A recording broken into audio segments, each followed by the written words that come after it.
Hey everybody, Dan Palumbo again.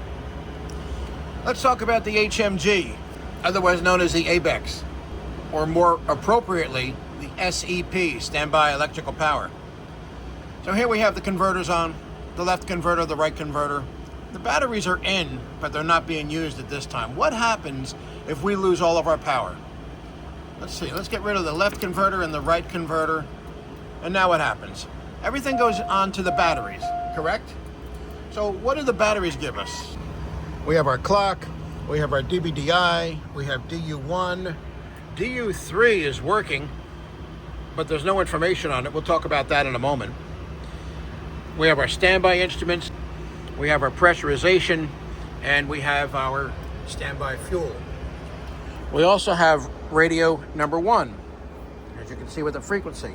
Radio number 2 may be on, but there's no frequency, so it's not even working. And of course, we have our FMS1, nothing for FMS2, and our standby engine instruments. All right, so that said, what happens if this situation occurs? The first thing you want to do is assess the problem. What do we got going on? The batteries are on, so with the batteries, we're getting essential AC through the E-inverter, which is on, and essential DC directly off of the batteries. Look at these batteries discharge. So how long do you think the batteries are going to last in this condition? The batteries will only last about 20 minutes. So it looks like we lost both converters. All right, all I did was turn the left and the right converter off to simulate this. So we lost both converters. What should we do? Well, let's go to the checklist. Find the QRH. We want to go to electrics. What do we have going on here? Alternator / converter failure. So we have a dual converter failure. Let's hit that. What do we do? Crossflow. Open. All right. Crossflow. Open. Boost pump. One main only. All the rest are off. All right. Let's do that. Let's have the left one on. We'll turn the left alternate off and the right main off and the right alternate off. What else does it say? It says left or right fuel pressure low message. Check out. Well, we can't even see that. If combined hydraulic pressure and standby electrical power systems are available, we do. Proceed as follows. If not, proceed to step 13. Note, approximately 20 minutes of electrical power is available if both batteries are fully charged and the standby electrical power cannot be used. All right, so we know about that. There's the 20 minutes. AC reset switches. Let's go up here, AC DC reset switches. That's these. It says press. We're going to press it. It doesn't help, which it doesn't. All normal electrical power sources off. All right, so we need to turn everything off. All the electrics off. Does she need the cabin? Probably not. We do need the radios. Next, we're going to use the SEP, standby electrical power. So standby electrical power switch on, standby electrical inverter switch on, standby electrical TRU on.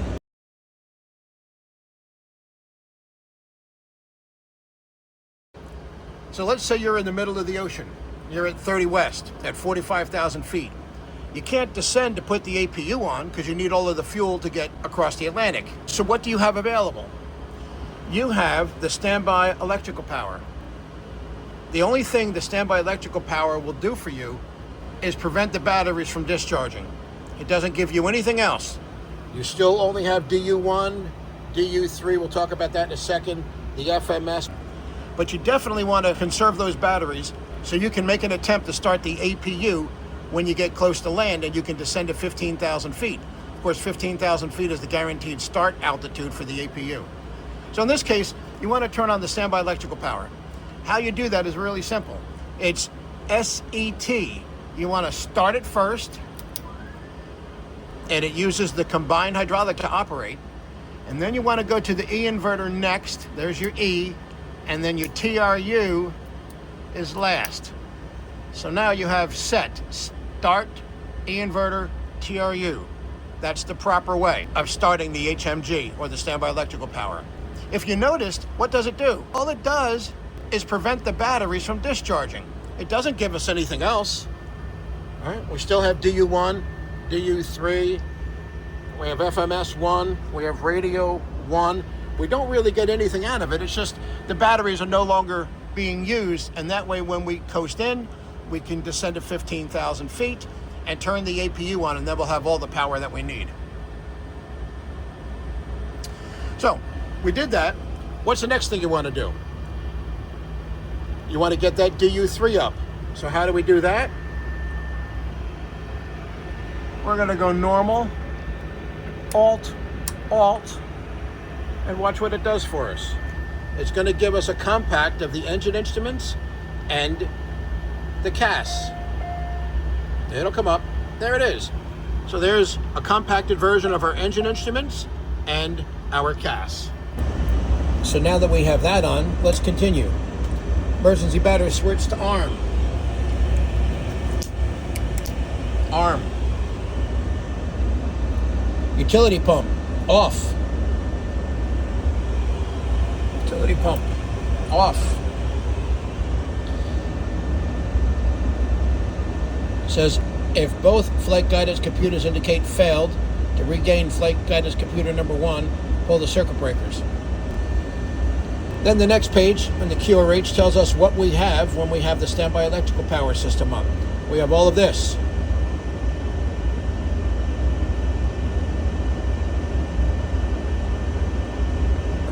Just make sure you follow the checklist. Echo Alpha 3. The HMG is a great tool if you cannot use the APU. Now, of course, we'll descend to 15,000 feet and then we'll turn the APU on, and then we can turn this off, and then we'll have all of our electrics back inside the airplane. So that's how you do that.